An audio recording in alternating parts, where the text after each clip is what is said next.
এরপরে প্রশ্ন হলো, কথিত আছে বাম চোখ লাফালে বিপদ আসে, ইসলামের কোনো ভিত্তি আছে কি?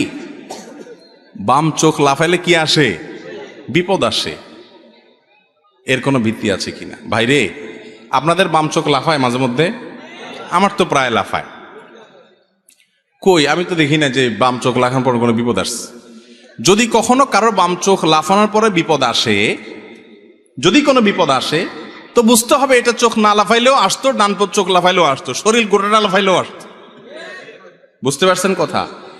মুসলমান কখনো এই সমস্ত আলতু ফালতু কথা বিশ্বাস করতে পারে না যেটার কোনো ভিত্তি নাই, না বৈজ্ঞানিক কোনো ভিত্তি আছে, গবেষণা দ্বারা প্রমাণিত, না কোরআন হাদিস দ্বারা প্রমাণিত। এরকম ফালতু কুসংস্কারে বিশ্বাসী কোনো মুসলমান হতে পারে না।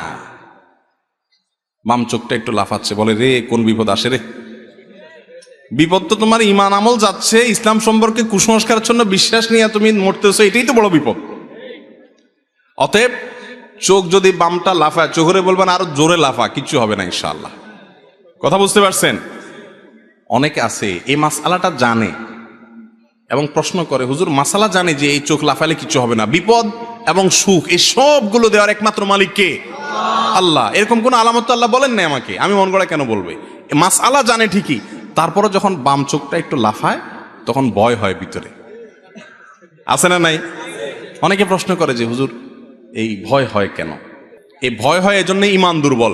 আমি বলি তখন চোখেরে বলবেন চোখ আরো দুমসে লাফাইতে থাক, আমার কোনো টেনশন নেই। এরপর যদি কোনো বিপদ আসেও নিজেরে বলবেন যে অবশ্যই এই বিপদ আমার কপালে আগে থেকে লেখা ছিল তাই আসছে, চোখের লাফানোর সাথে এর কোনো সম্পর্ক নাই। চোখ তোমার 14 গোষ্ঠী সহ একসাথে নাচতে থাকে, কোনো কিছু হবে না আমার ইনশাআল্লাহ। আল্লাহ তাআলা আমাদেরকে সমস্ত কুসংস্কার থেকে বেঁচে থাকার তৌফিক দান করুন।